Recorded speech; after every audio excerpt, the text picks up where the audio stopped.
Everything was gone. 36 years, just gone. It's the most horrifying 3 hours of my life, actually. I floated 10 feet in my house. I say in the air, but water. Mom and Dad's house sunk 8. Donna's house went down the creek with her in it. It's hard to tell anymore, even though I grew up here, because like it's all gone. But yeah, we're in my childhood home. That's where we are. Around 30 miles northwest of Austin in Travis County, Texas, sits a little community where not much has changed over the years. What's that been like growing up here in Sandy Creek? Quiet.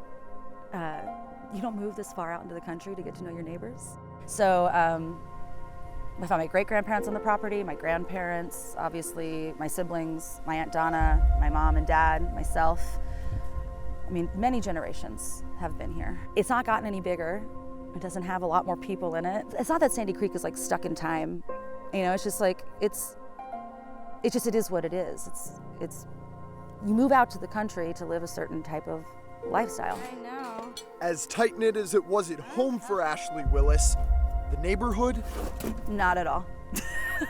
Again, you don't move this far out into the country to get to know your neighbors. You move this far out to be on your own. And before the flood, perfect example, across the creek is Harry. We've been neighbors for 36 years. We didn't know each other existed because of the literal forest that was between us. We couldn't even see each other. On the morning of July 5th, that all changed. The most horrifying 3 hours of my life, actually. I had friends camping here for 4th of July. I had 12 friends that came over, 6 that stayed. They were in tents and in campers, and I woke up to my friends screaming as their tents were floating away with them inside of them. We tried to go around the back of the house to get up to Ron's house, which is up higher, the neighbor, and the water was just rushing down the hill so quickly, it almost sucked me underneath the house. My friend Zach pulled me back up, and then shrapnel, and I don't know what else to call it, just started coming down the hill. We had kayak cars and canoes just ramming into the house. So we went back inside because it was not a safe place to be outside. And we all sat on the pool table and just prayed the water didn't get taller than the ceiling. And I called Mom and we just said goodbye. It was just I'm sorry, I don't know, I could still cry about this. I just thought for sure I'd be out of tears, but what happened next nearly cost Willis her life. And I'll never forget the gurgle sound that your house makes when the water's receding. And I didn't tell my friends this at the time because I didn't want to freak them out, but I knew that everyone's like, hey, the water's going down. I'm like, you don't know what's coming next. It's everything coming down the hill. And I'm just praying that whatever runs into the house doesn't knock us off into the water before the water gets low enough that the house can sit. Another wave of water and debris was on its way, but a neighbor's shed shielded Ashlee's home, likely saving their lives. And thankfully, Ron's shop, he has a metal building. It caught 8 cars. And we would have been gone for sure had that not been there. When the sun came up, Willis and her family opened the door to their life, buried under the rubble and washed away. The pool, the brewery, the bar.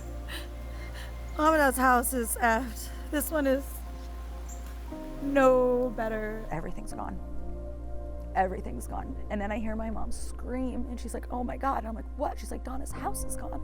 And I just look across the creek and I can't even comprehend what I'm looking at. It's just flat earth. They found her 2 miles down the creek. She jumped out of her house because it was disintegrating around her.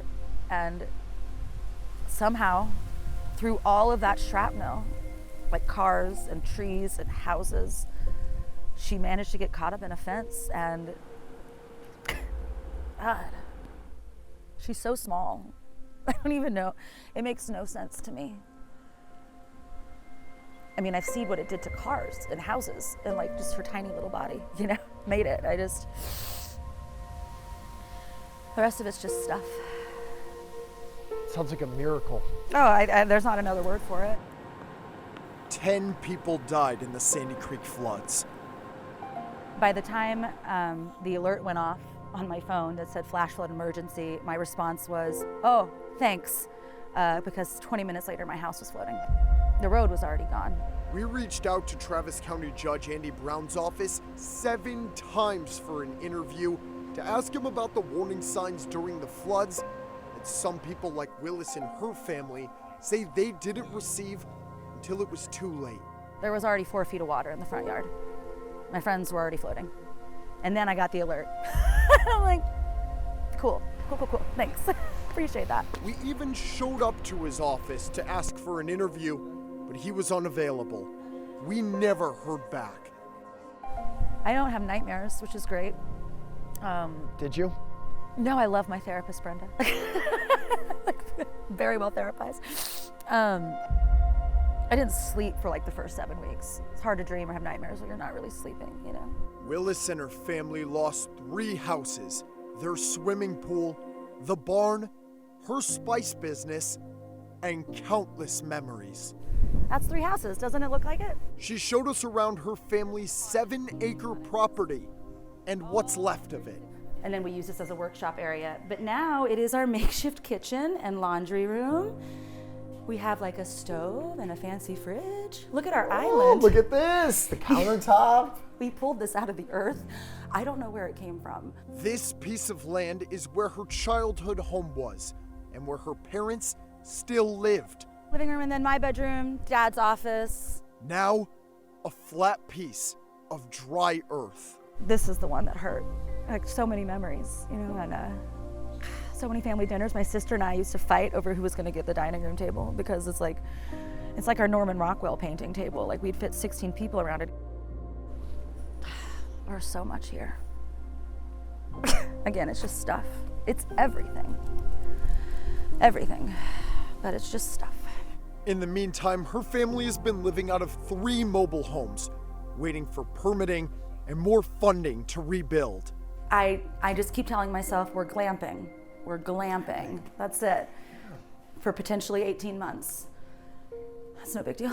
Travis County officials say nearly 200 homes were damaged or destroyed in Sandy Creek, and much of the community's infrastructure was destroyed. This is the Sandy Creek Bridge. It's one of the only ways that people in this community can get across the water by car. That morning, rushing floodwaters came to the top of this bridge and destroyed it, leaving many people in this community trapped.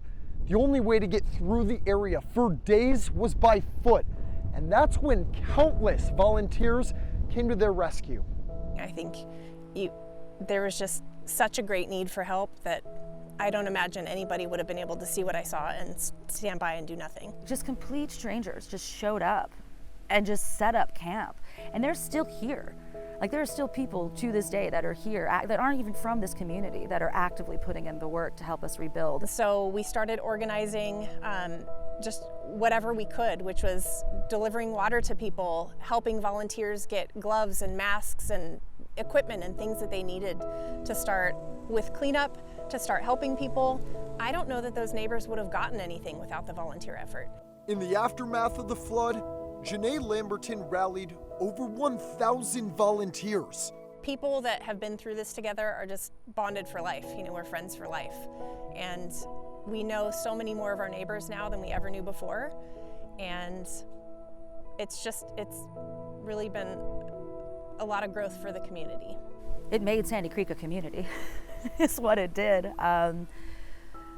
We all know each other now. We're all like helping hands, you know. It's become a much more like intimate, close-knit community. And I think what's so beautiful about it is not that we all get to know each other now, but it's brought all these people from so many different walks of life, different political backgrounds, different, you know, like religions, different race. It just doesn't matter. Like my faith in humanity is at an all-time high, which is a gift I did not know I needed. Before the flood, what did Sandy Creek mean to you?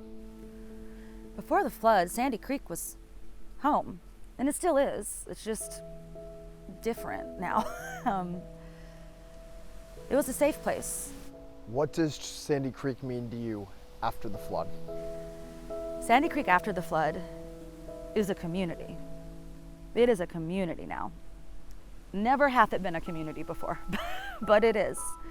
And we're stronger together. There's real power in community. I mean, we're getting stuff done. Still a lot more work to do.